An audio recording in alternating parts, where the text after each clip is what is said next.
Selamat datang kembali di Marvel Universe Indonesia bersama saya Admin Y. Pertama-tama kami ingin mengucapkan terima kasih kepada Ferry Andreawan Lasa yang telah memberikan dukungan melalui Saweria. Dalam video ini kami akan melanjutkan cerita Armor Wars. Ini adalah bagian yang ketiga. Kalau kalian belum menonton video bagian pertama dan keduanya, kami sudah cantumkan linknya di deskripsi. Setelah Tony memberikan perisai baru kepada Steve Rogers alias The Captain, dia mendapat sedikit kabar baik dari pengacaranya, Bert Hindle. Gugatan hukum dari Steelman diselesaikan di luar pengadilan. Namun Stark Enterprises harus membayar sejumlah uang yang tidak sedikit. Selanjutnya Tony berdiskusi dengan Rhodey tentang target berikutnya. Dahulu Tony pernah menciptakan armor yang disebut Guardsman. Armor tersebut dapat terbang serta menembakkan serangan energi.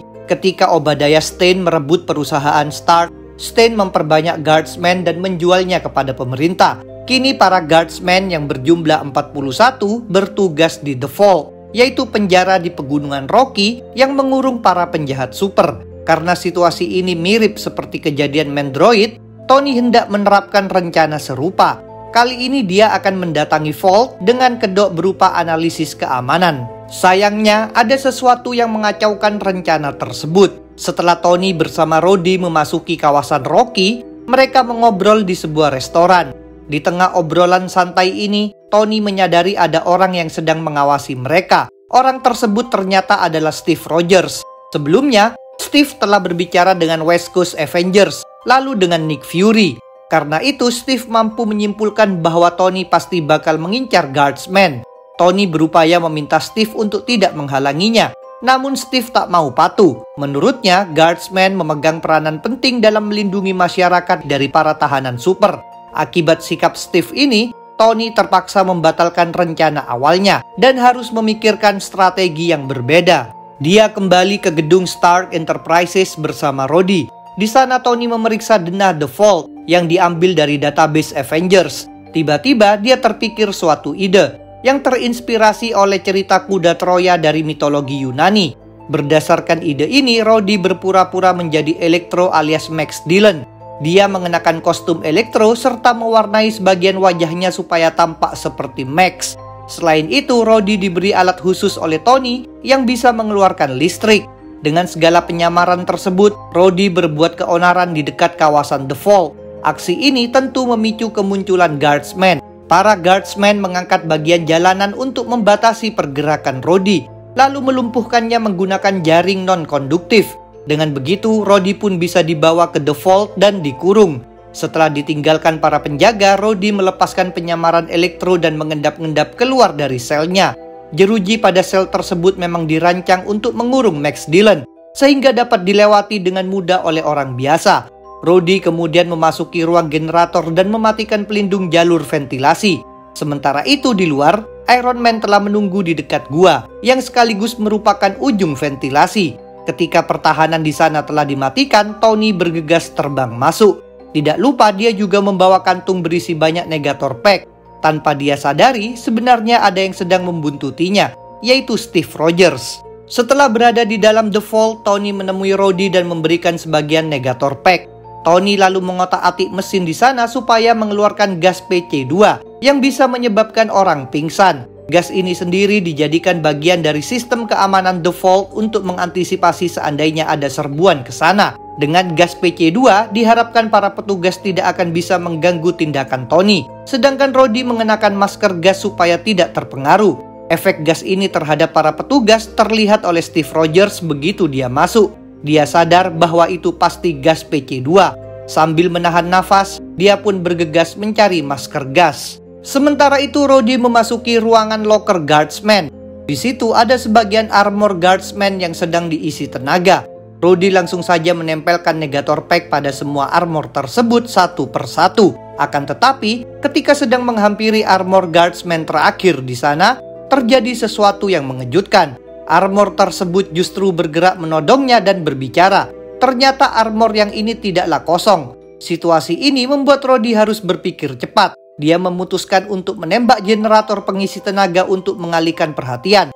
Lalu langsung saja melarikan diri. Ledakan generator sempat membuat Guardsman tersebut terkejut tapi tidak lama. Dia segera mengejar Rhodey yang kabur melalui lift. Lagi-lagi Rhodey menunjukkan kecerdikannya. Dia menjatuhkan lift sampai menimpa guardsman itu sehingga guardsman itu pun tak berkutik. Ini membuat Rhodey leluasa menempelkan negator pack padanya. Di ruangan lainnya di The Vault, Tony dihadang oleh sebagian guardsman lainnya. Walaupun dikeroyok, Tony terbukti lebih unggul. Dia mengalahkan mereka semua hingga tinggal tersisa satu guardsman saja yang tetap tidak mau menyerah. Guardsman ini mendadak mendapat bantuan, yaitu Steve Rogers. Dia bertekad akan melawan Tony demi melindungi guardsman. Tony pun mengaku akan menghadapi Steve jika memang harus melakukan itu untuk mencapai tujuannya. Namun duel mereka tidak terjadi, sebab perhatian Steve teralihkan. Guardsman tadi mengalami kesulitan bernafas. Rupanya cadangan oksigen di dalam armornya sudah hampir habis. Steve langsung saja menolong orang tersebut dengan cara melepaskan helmnya. Kebaikan Steve ini dilihat sebagai peluang oleh Tony.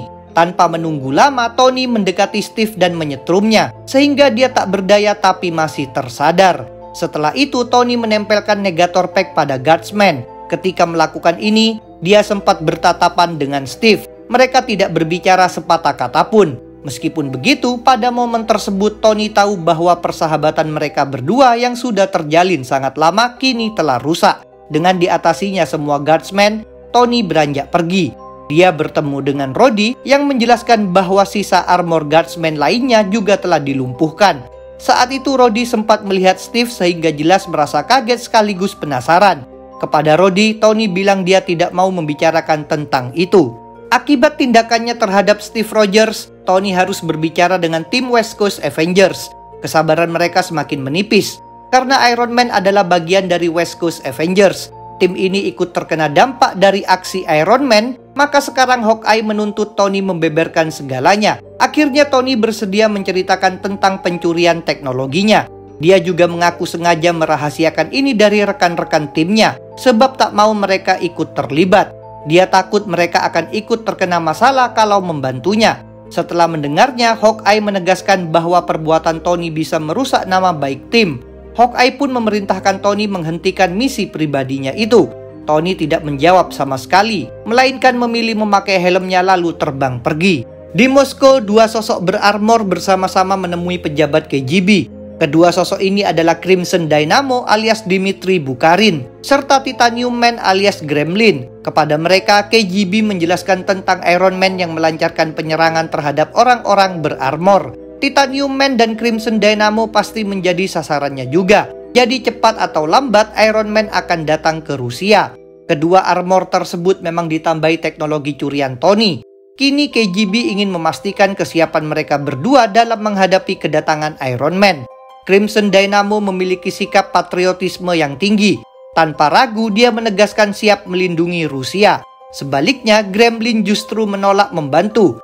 Dia memang tidak percaya pada KGB, sebab takut mereka ingin merampas armornya. Perkiraan KGB memang benar. Saat ini Tony di rumahnya sedang mempersiapkan sebuah armor hitam yang disebut Stealth Armor untuk misi di Rusia. Berbeda dari armor Silver Centurion yang biasa dia gunakan, Stealth Armor dilengkapi teknologi khusus yang membuatnya lebih sulit terdeteksi. Kelemahannya adalah persenjataan Stealth Armor tidak sehebat Silver Centurion. Saat itu di rumah Tony ada Rhodey juga. Rencananya memang Tony akan berangkat ke Rusia dengan menumpangi pesawat yang dipiloti oleh Rhodey.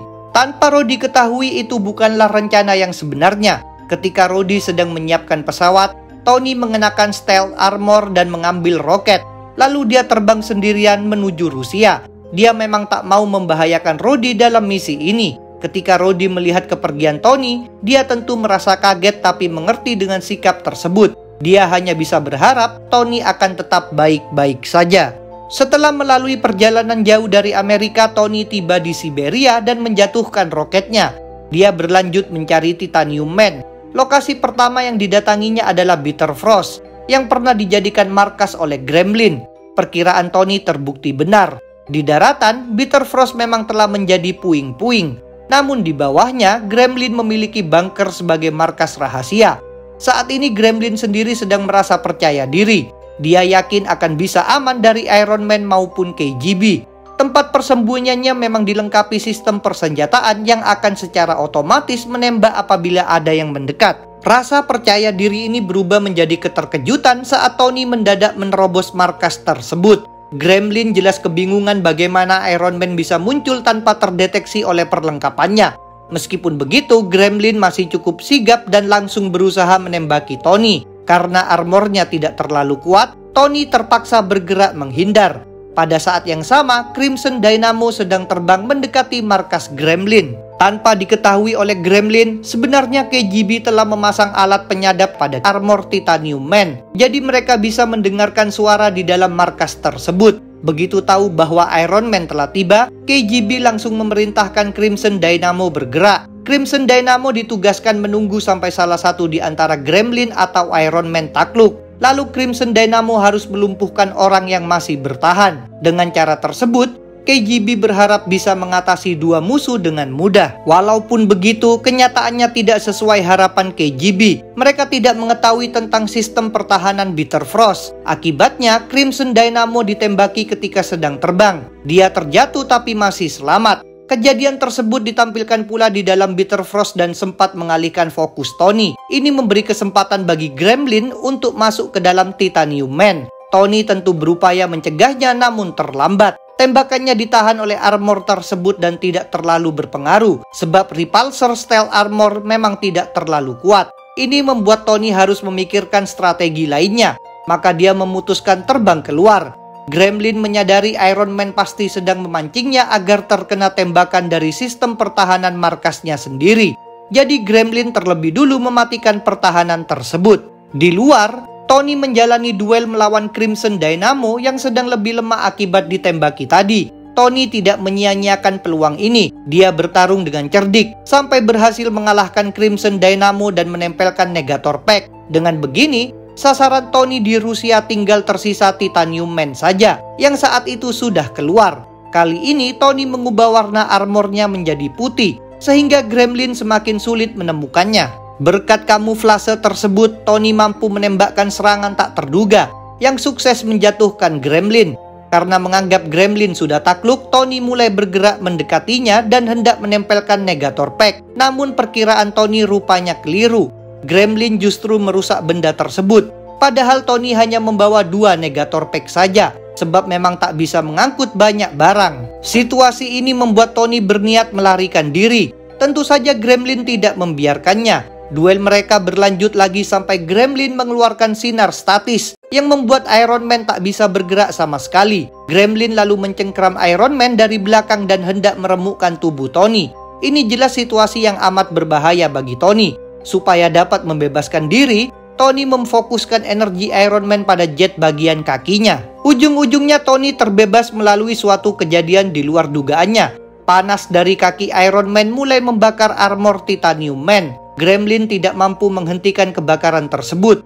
Akibatnya, armor Titanium Man terus dilalap api hingga terbakar habis dan membawa Gremlin menuju kematian. Tony jelas merasa terguncang. Dia tidak menyangka tindakannya akan membuat orang lain tewas. Dia sempat termenung sejenak lalu segera terbang pergi dan akan meminta dijemput oleh Rhodey. Sedangkan KGB berusaha menembakinya. Keesokan paginya Tony dipanggil oleh tim West Coast Avengers. Hawkeye mengungkapkan bahwa pemerintah Amerika Serikat menetapkan Iron Man sebagai pengkhianat. Pers menyebut Iron Man sebagai penjahat. Sedangkan pemerintah Rusia ingin Iron Man diekstradisi untuk diadili atas kasus pembunuhan Gremlin. Hawkeye ingin mendengar pembelaan Tony tentang tuduhan itu. Tony menjelaskan bahwa kematian Gremlin merupakan suatu ketidaksengajaan yang dihasilkan dari upaya untuk menyelamatkan diri. Dia merasa menyesal tapi mengaku tidak bersalah. Setelah itu, Tony disuruh menunggu sementara West Coast Avengers mengadakan voting. Ternyata hasilnya adalah mereka sepakat mengeluarkan Tony dari tim. Sejak itu, Tony pun bukan lagi anggota Avengers. Di suatu tempat, seseorang bernama Jack Taggart sedang menjalani simulasi pertarungan melawan Iron Man. Ini merupakan bagian dari persiapan sebelum nantinya Jack Taggart mengenakan armor bernama Firepower dan melakukan duel sungguhan. Armor ini sendiri dirancang oleh perusahaan milik Edwin Cord dan ditambahi teknologi curian Tony. Firepower merupakan satu nama yang terhapus dalam daftar yang diambil dari Transcorp. Firepower luput dari misi perburuan Tony, sebab Tony memang tidak tahu sama sekali tentang proyek tersebut. Selain oleh Edwin Cord, simulasi firepower dihadiri pula oleh perwakilan pemerintah dan militer, yaitu Senator Boynton serta Jenderal Meade. Mereka menjalin kerjasama dengan Edwin Cord sebab ingin memiliki armor yang kuat untuk digunakan menghentikan superhero yang lepas kendali. Sekarang Iron Man adalah hero semacam itu. Inilah sebabnya firepower dipersiapkan untuk memusnahkan Iron Man. Edwin Cord merasa percaya diri firepower akan berhasil dalam tugas tersebut sebab dilengkapi bermacam-macam senjata. Yang paling mematikan adalah Terminex, yaitu rudal nuklir dengan radiasi rendah. Dengan senjata tersebut, Edwin Cord yakin Iron Man pasti akan bisa dihabisi. Cerita Armor Wars akan kami lanjutkan dalam bagian terakhir. Jadi jangan lupa untuk subscribe, like, komen, dan share. Kalian juga bisa bergabung di grup Facebook, like fanpage, follow Instagram, serta dukung Marvel Universe Indonesia di Saweria. Linknya ada di deskripsi. Sampai jumpa lagi dalam pembahasan tentang topik-topik Marvel lainnya.